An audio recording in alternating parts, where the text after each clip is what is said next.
So here is the part 3 and I am excited, again for my dad to share some of the things that जो उनके observation से उन्होंने देखी है, मेरे अंदर जो चेंजेस देखे हैं, लोगों का जो उन्होंने सपोर्ट देखा है मेरे लिए। तो मैं हमेशा ये बोलता हूँ, जो मेरे एक दोस्त ने भी कहा था, that no one does it alone, we all had help along the वे।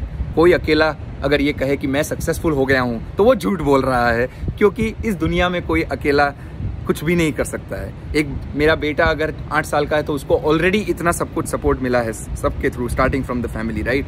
और उसके बाद अगर आप कुछ कर लेते हैं, मैं आज नसीब वाला हूँ कि इस कॉलेज के आगे बैठ के ये अच्छा सा वीडियो बना रहा हूँ आप लोगों के लिए।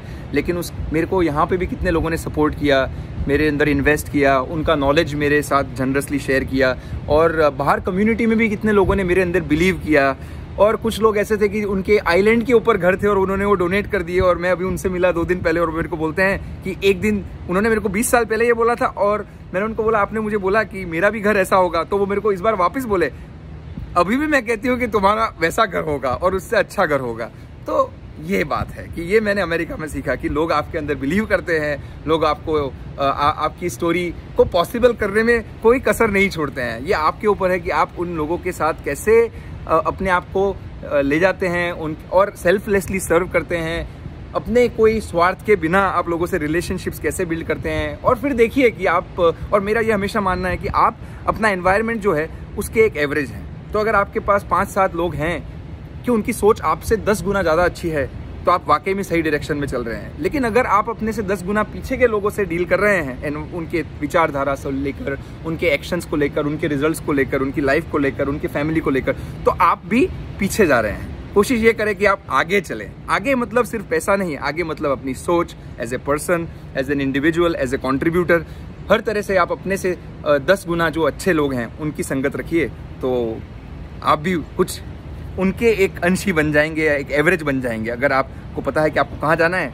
अपने आसपास 4-5 लोग वैसे ले आइए लाइफ में कैसे भी करके। तो ये लो पापा पार्ट 3। आप बताइए अभी आपका ऑब्जर्वेशन लाइफ अमेरिका की, अमित सोमानी जो आपका लड़का है उसमें क्या चेंजेस आए ओवर लास्ट 20 ईयर्स, और आपको क्या लगता है मेरा जो माइंडसेट है वो सब कैसे चेंज हुआ, और शायद मैं जो करता अगर यहाँ नहीं आता तो वो क्या इस तरह की चीज़ें होती जो मेरी एक्टिविटीज़ हैं या हेल्पिंग अप्रोच है या जो भी है, तो वो किस तरह से शेप हुआ ओवर द टाइम। और आपने और मम्मी ने कैसे सब मैनेज किया कि वो हिम्मत भी करना कि चलो हम लोग मैनेज कर लेंगे। पापा ने पूरी सेविंग अपनी एक पॉइंट पे बोला कि कोई बात नहीं, ले जाओ और ये तुम्हारी ट्यूशन के लिए है और तुम अपना एक ड्रीम है उसको पूरा करो। वो takes a lot of courage, बहुत कम पेरेंट्स वैसा करते हैं। So I am forever grateful for that.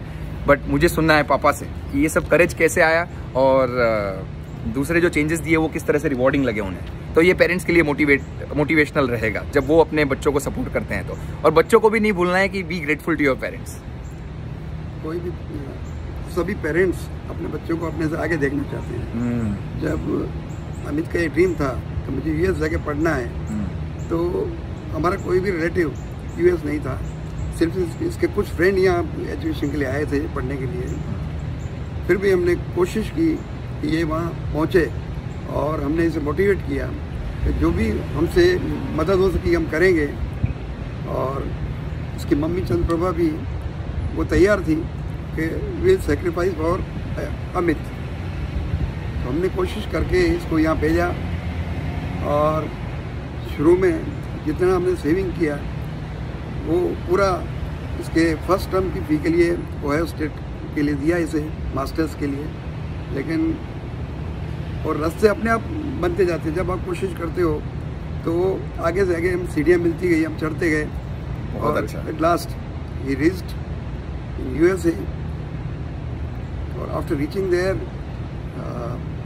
Was no scholarship, पर वहाँ प्रोफेसर्स ने इसकी मदद की और उसको स्कॉलरशिप में वर्जीनिया कॉमनवेल्थ यूनिवर्सिटी में आने का मौका मिला। और वहाँ डॉक्टर बार जैसे गुरु इसको मिले, इन्होंने उसके लिए स्कॉलरशिप का अरेंजमेंट किया।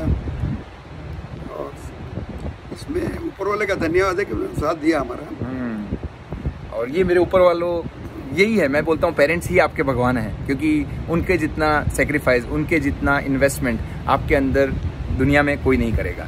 तो be always grateful to your parents. मेरे ड्रीम्स जो पूरे हुए हैं 20 साल में, जो एक्सपीरियंसेस पूरे हुए हैं, जो मैंने अपना पोटेंशियल को फुली रियलाइज मतलब अभी तक किया है, मतलब मेरे को ऐसा नहीं लगता है कि मैं ऐसा कर लेता तो अच्छा होता, ये कर लेता तो अच्छा होता। I am very happy. मैंने अपने सारे जो ड्रीम्स थे, सारे जो एस्पिरेशंस थे, स्कॉलरशिप के या मिलने के या अच्छे लोगों से इंटरेक्ट करने का या सीखने का और फिलैंथ्रोपिस्ट बनने का और डांस करने का, और मतलब इतनी सारी चीज़ें एक जो लाइफ में मैं शायद 10 लाइफ में नहीं कर पाता, तो वो पेरेंट्स के सपोर्ट के बिना पॉसिबल नहीं होती हैं। Part 4 coming up for you, stay tuned.